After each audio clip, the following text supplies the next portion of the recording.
ओम नमो भगवते वासुदेवाय। श्री सुखदेव जी कहते हैं, सृष्टि के प्रारंभ में ब्रह्मा जी ने इसी धारणा के द्वारा प्रसन्न हुए भगवान से वह सृष्टि विषयक स्मृति प्राप्त की थी, जो पहले प्रलय काल में विलुप्त हो गई थी। इससे उनकी दृष्टि अमोघ और बुद्धि निश्चयात्मका हो गई। तब उन्होंने इस जगत को वैसे ही रचा जैसा कि वह प्रलय के पहले था।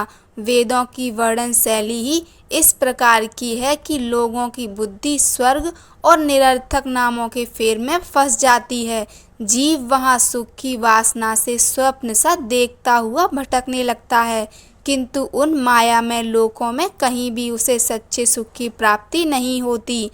इसलिए विद्वान पुरुष को चाहिए कि वह विविध नाम वाले पदार्थों से उतना ही व्यवहार करे जितना प्रयोजनीय हो। अपनी बुद्धि को उनकी निस्सारता के निश्चय से परिपूर्ण रखे और एक क्षण के लिए भी असावधान ना हो। यदि संसार के पदार्थ प्रारब्धवश बिना परिश्रम के यों ही मिल जाएं, तब उनके परिश्रम व्यर्थ समझकर उनके लिए कोई प्रयत्न ना करे। जब जमीन पर सोने से काम चल सकता है, तब पलंग के लिए प्रयत्न करने से क्या प्रयोजन। जब भुजाएं अपने को भगवान की कृपा से स्वयं ही मिली हुई है, तब तकियों की क्या आवश्यकता। जब अंजलि से काम चल सकता है, तब बहुत से बर्तन क्यों बटोरें।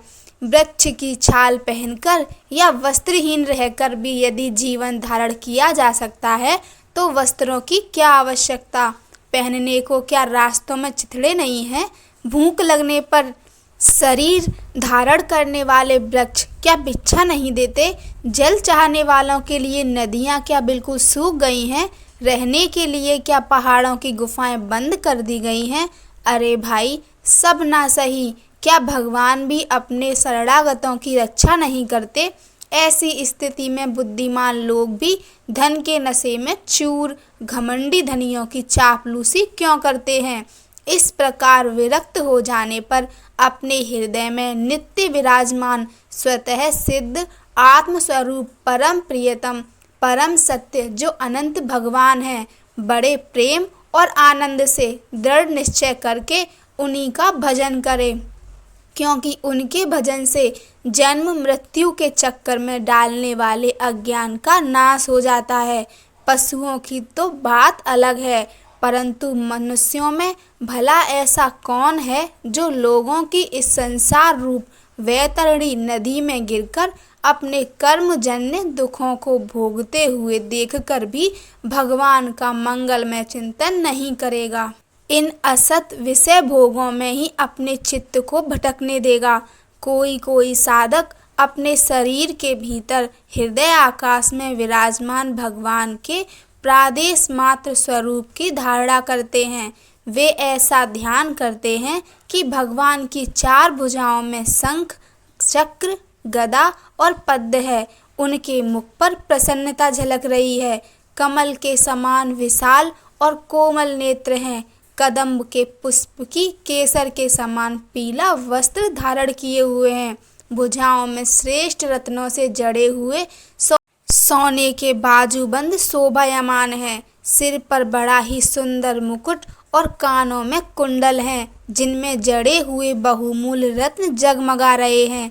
उनके चरण कमल योगेश्वरों की खिले हुए हृदय कमल की कर्णिका पर विराजित है। उनके हृदय पर श्रीवत्स का चिन्ह एक सुनहरी रेखा है। गले में कौस्तुभमणि लटक रही है। वक्ष स्थल कभी न कुम्हलाने वाली वनमाला से घिरा हुआ है। वे कमर में करधनी, अंगुलियों में बहुमूल्य अंगूठी, चरणों में नुपुर और हाथों में कंगन आदि आभूषण धारण किए हुए हैं। उनके बालों की लटें बहुत चिकनी, निर्मल, घुंघराली और नीली हैं। उनका मुख कमल मंद मंद मुस्कान से खिल रहा है।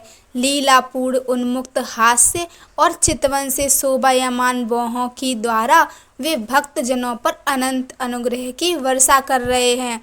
जब तक मन इस धारणा के द्वारा स्थिर ना हो जाए, तब तक बार बार इन चिंतन स्वरूप भगवान को देखते रहने की चेष्टा करनी चाहिए।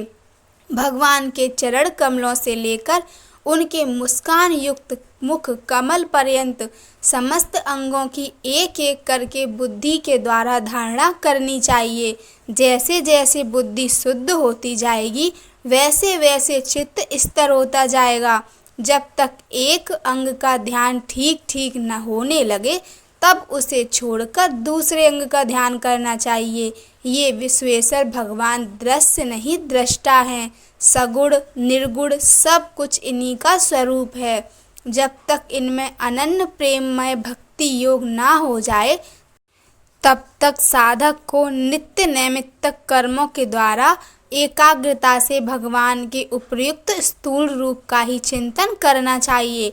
परीक्षित, जब योगी पुरुष इस मनुष्य लोक को छोड़ना चाहें तब देश और काल में मन को ना लगाएं। सुख पूर्वक स्थिर आसन से बैठकर प्राणों को जीतकर मन से इंद्रियों का संयम करें।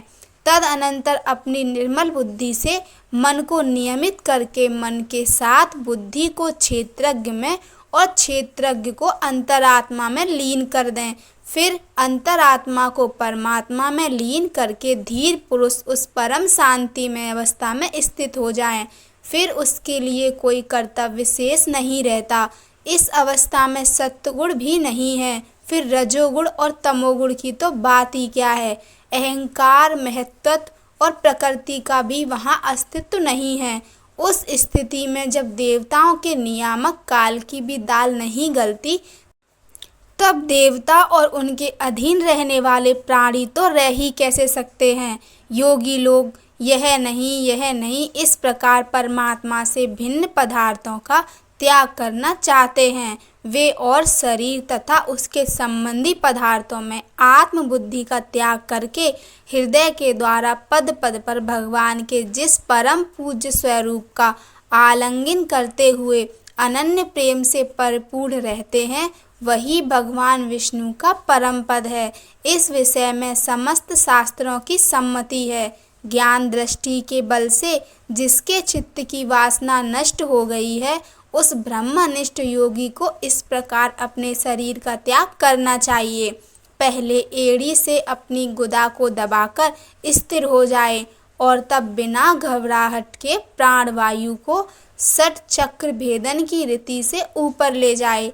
मनस्वी योगी को चाहिए कि नाभि चक्र मणिपूरक में स्थित वायु को हृदय चक्र अनाहत में वहां से उदान वायु के द्वारा वक्ष स्थल के ऊपर विशुद्ध चक्र में फिर उस वायु को धीरे धीरे तालु मूल में विशुद्ध चक्र के अग्रभाग में चढ़ा दे। तदनंतर 2 आँख, 2 कान, 2 नासा छिद्र और मुख इन 7 छिद्रों को रोककर उस तालु मूल में स्थित वायु को बाहों के बीच आज्ञा चक्र में ले जाए। किसी लोक में जाने की इच्छा ना हो तो आधी घड़ी तक उस वायु को वहीं रोककर स्थिर लक्ष्य के साथ उसे सहस्त्रार में ले जाकर परमात्मा में स्थित हो जाएं। इसके ब्रह्मरंध्र का भेदन करके शरीर इंद्रिया आदि को छोड़ दें। परीक्षित, यदि योगों की इच्छा हो कि मैं ब्रह्मलोक से जाऊं, 8 सिद्धियां प्राप्त करके आकाशचारी सिद्धों के साथ विहार करूं अथवा त्रिगुण में ब्रह्मांड के किसी भी प्रदेश में विचरण करूं, तो उसे मन और इंद्रियों को साथ ही लेकर शरीर से निकलना चाहिए। योगियों का शरीर वायु की भांति सूक्ष्म होता है। उपासना, तपस्या, योग और ज्ञान का सेवन करने वाले योगियों को त्रिलोकी में बाहर और भीतर सर्वत्र स्वच्छंद रूप से विचरण करने का अधिकार होता है। केवल कर्मों के द्वारा इस प्रकार बेरोक टोक विचरना नहीं हो सकता। परीक्षित, योगी ज्योतिर्मय मार्ग सुषुम्ना के द्वारा जब ब्रह्मलोक के लिए प्रस्थान करता है तब पहले वह आकाश मार्ग से अग्निलोक में जाता है। वहां उसके बचे खुचे मल भी जल जाते हैं। इसके बाद वह वहां से ऊपर भगवान श्री हरि के शिशुमार नामक ज्योतिर्मय चक्र पर पहुंचता है। भगवान विष्णु का यह शिशुमार चक्र विश्व ब्रह्मांड के भ्रमण का केंद्र है। उसका अतिक्रमण करके अत्यंत सूक्ष्म एवं निर्मल शरीर से वह अकेला ही महरलोक में जाता है। वह लोक ब्रह्मवेत्ताओं के द्वारा भी वंदित है और उसमें कल्प पर्यंत जीवित रहने वाले देवता विहार करते रहते हैं। फिर जब प्रलय का समय आता है तब नीचे के लोकों को शेष के मुख से निकली हुई आग के द्वारा भस्म होते देख वह ब्रह्मलोक में चला जाता है। जिस ब्रह्मलोक में बड़े बड़े सिद्धेश्वर विमानों पर निवास करते हैं, उस ब्रह्मलोक की आयु ब्रह्मा की आयु के समान ही दो परार्ध की है। वहाँ ना शोक है, ना दुख है, ना बुढ़ापा है, ना मृत्यु। फिर वहाँ किसी प्रकार का उद्वेग या भय तो हो ही कैसे सकता है। वहाँ यदि दुख है तो केवल एक बात का, वह यही है कि इस परम पद को ना जानने वाले लोगों के जन्म मृत्यु में अत्यंत घोर संकटों को देखकर दयावश वहाँ के लोगों के मन में बड़ी व्यथा होती है। सत्यलोक में पहुँचने के पश्चात वह योगी निर्भय होकर अपने सूक्ष्म शरीर को पृथ्वी से मिला देता है और फिर उतावली ना करते हुए 7 आवरणों का भेदन करता है। पृथ्वी रूप से जल को और जल रूप से अग्नि में आवरणों को प्राप्त होकर वह ज्योति रूप से वायु रूप में आवरण में आ जाता है और वहाँ से समय पर ब्रह्मा की अनंतता का बोध कराने वाले आकाश रूप आवरण को प्राप्त करता है। इस प्रकार स्थूल आवरणों को पार करते समय उसकी इंद्रियां भी अपने सूक्ष्म अधिष्ठान में लीन होती जाती हैं। घ्राण इंद्रियां गंध तन्मात्रा में, रसन रस तन्मात्रा में, नेत्र रूप तन्मात्रा में, त्वचा स्पर्श तन्मात्रा में, छोत शब्द तन्मात्रा में और कर्म इंद्रियां अपनी अपनी क्रिया शक्ति में मिलकर अपने अपने सूक्ष्म रूप स्वरूप को प्राप्त हो जाती हैं। इस प्रकार योगी पंचभूतों के स्थूल सूक्ष्म आवरणों को पार करके अहंकार में प्रवेश करता है। वह सूक्ष्म भूतों को तामस अहंकार में, इंद्रियों को राजस अहंकार में तथा मन और इंद्रियों के अधिष्ठाता देवताओं को सात्विक अहंकार में लीन कर देता है।